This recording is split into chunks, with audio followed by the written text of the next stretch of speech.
Admission श्रृंखला के video में यह वीडियो क्लास 11th में जो लोग एडमिशन लेना चाहते हैं उनके लिए उपयोगी है।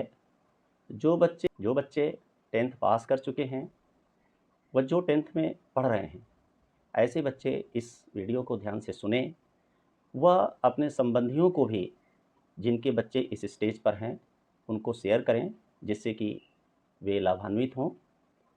स्पेशली एडमिशन प्रक्रिया जो केंद्रीय विद्यालय की होती है, चूँकि केंद्रीय विद्यालय पूरे भारत में फैला हुआ है और हर बच्चे को ये उपलब्ध हो पाता है। और जैसा कि आप जानते हैं कि केंद्रीय विद्यालय में 3 ही जगह पर प्रवेश मिलने की संभावना होती है। एक छोटा बच्चा जो बाल वाटिका से एडमिशन प्राप्त करता है, दूसरा क्लास 1 में सीटें मिल जाती हैं और बीच में आसानी से एडमिशन नहीं हो पाता है, कुछ एक अपवाद हो सकते हैं। उसके बाद क्लास 11th में अगर बच्चा 10th में अच्छा करता है, उसका अगर रिज़ल्ट ठीक-ठाक है, तो वो केंद्रीय विद्यालय में एडमिशन पा जाता है। और एक भ्रम अक्सर अभिभावक के बीच में रहता है कि केंद्रीय विद्यालय में केवल सरकारी कर्मचारियों के बच्चों का ही प्रवेश होता है। ये एक भ्रम है। हाँ, ये बात है कि सरकारी कर्मचारियों को एडमिशन में प्रायोरिटी दी जाती है, लेकिन यदि सीट खाली रहती है तो केंद्रीय विद्यालय में सभी बोर्ड के बच्चों का एडमिशन होता है और सभी लोगों का एडमिशन होता है। अब इसमें ध्यान देने के लिए क्या ज़रूरी है कि कब होता है केंद्रीय विद्यालय के एडमिशन की शुरुआत? तो जैसे ही सीबीएसई का रिज़ल्ट निकलता है, उसके तत्काल बाद सप्ताह भर के अंदर से ही रजिस्ट्रेशन प्रक्रिया शुरू हो जाती है। रजिस्ट्रेशन का कोई चार्ज नहीं लगता, कोई पैसा नहीं लगता और ऑफलाइन ही रजिस्ट्रेशन होता है। और रजिस्ट्रेशन का मतलब ये नहीं हो जाता है कि जिसका रजिस्ट्रेशन हो गया उसका एडमिशन हो गया। रजिस्ट्रेशन के बाद मेरिट देखी जाती है और सबसे पहले उस विद्यालय के बच्चों को प्रवेश दिया जाता है। उसके बाद आसपास के केंद्रीय विद्यालय के बच्चे यदि एक दूसरे में जाना चाहते हैं तो उनको वरीयता दी जाती है। और इन सब के बाद भी अगर जगह खाली होता है तो अन्य बच्चों को भी जो दूसरे बोर्ड के हैं, जैसे स्टेट बोर्ड के हों, चाहे सीबीएसई के हों, चाहे आईसीएसई के हों, चाहे एनआईओएस के हों, उन बच्चों को भी चांस दिया जाता है जिनके नंबर अपने बोर्ड में अच्छे आए हैं। तो अब इसमें ध्यान देने की क्या बात है कि आप समय से रजिस्ट्रेशन कराइए। इसके बाद जो जो डॉक्यूमेंट्स मांगा जाता है, चूँकि केंद्रीय विद्यालय में जैसा कि हम आपको बताए हैं कि एडमिशन के समय 2 चीज़ों पे ध्यान दिया जाता है मेरिट के साथ-साथ।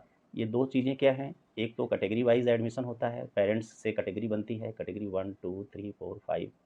और दूसरा भारत सरकार की जो रिजर्वेशन प्रक्रिया है, SC, ST, OBC, physically challenged, EWS, इन बच्चों को भी इसमें अलग से वरीयता दी जाती है। और इसके विषय में मैंने डिटेल जो इसके पहले का वीडियो बनाया है उसमें डाला हुआ है, तो उनको आप देखेंगे तो आपको पता चल जाएगा कि कैटेगरी के विषय में और रिजर्वेशन के विषय में डिटेल जानकारी उसको है। आप उसको देखें तो आपको चीज़ें समझ में आ जाएगी।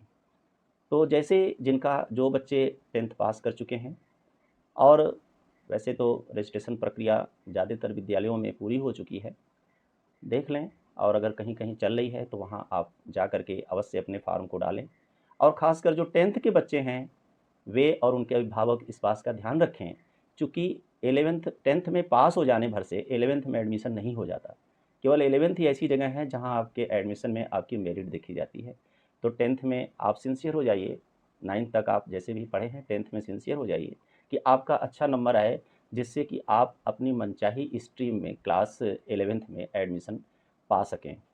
अब उन बच्चों के लिए मैं बताना चाहूँगा कि जो इस एडमिशन प्रक्रिया में अभी कहीं एडमिशन नहीं पाए हैं, तो चूँकि केंद्रीय विद्यालय में कई सारी स्ट्रीम चलती है, साइंस स्ट्रीम है, कॉमर्स है, ह्यूमैनिटीज़ है और नई शिक्षा नीति में और भी प्रोविज़न आया है, तो उसको आप विद्यालय लेवल पे जाएँगे तो आपको पता चलेगा कि उसमें से कितनी सुविधाओं को वो आपको दे पा रहे हैं।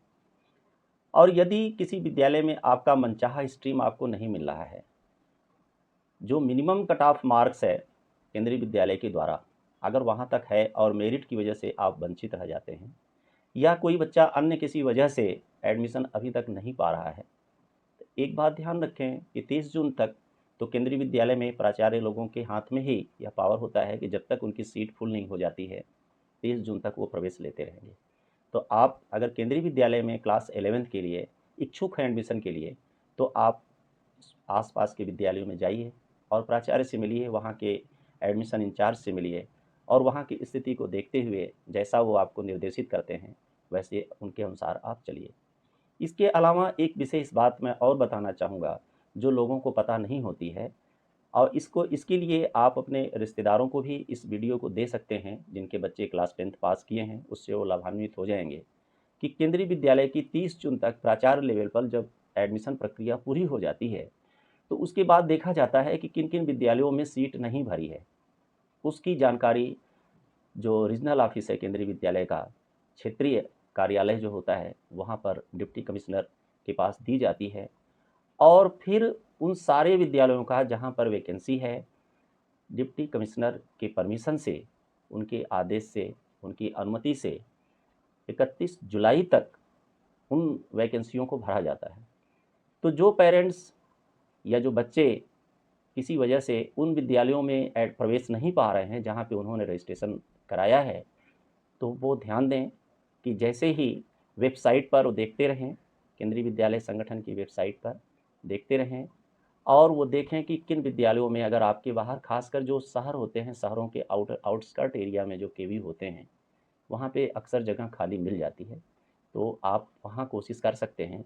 और आपका बच्चा चूँकि 11th तक आते-आते इतना बड़ा हो जाता है कि आप चाहें तो वहाँ प्रवेश दिला करके अपने बच्चे को मनवांछित स्ट्रीम और केंद्रीय विद्यालय में पढ़ने का मौका आप दिला सकते हैं। तो मुख्य रूप से यही सब बातें थीं जो मुझे इस वीडियो के माध्यम से शेयर करना था। एडमिशन से संबंधित जो भी जानकारी होती है, क्योंकि जानकारी बहुत बड़ी ताकत होती है, ज़्यादातर पेरेंट्स जानकारी के अभाव में अच्छी संस्था में प्रवेश पाने से वंचित रह जाते हैं।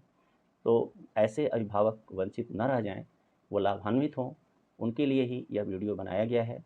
अगर आपको पसंद आ रहा है तो इसको आप लाइक करें, सब्सक्राइब करें, जिससे कि आगे भी आपको प्रवेश से संबंधित जानकारी आपके बच्चे के हित के लिए आपको मिलती रहे और साथ ही साथ जो आपके शुभचिंतक हैं और जिनके शुभचिंतक आप हैं, उनके बच्चे भी लाभान्वित हों, वहाँ भी इस वीडियो को शेयर करें। धन्यवाद।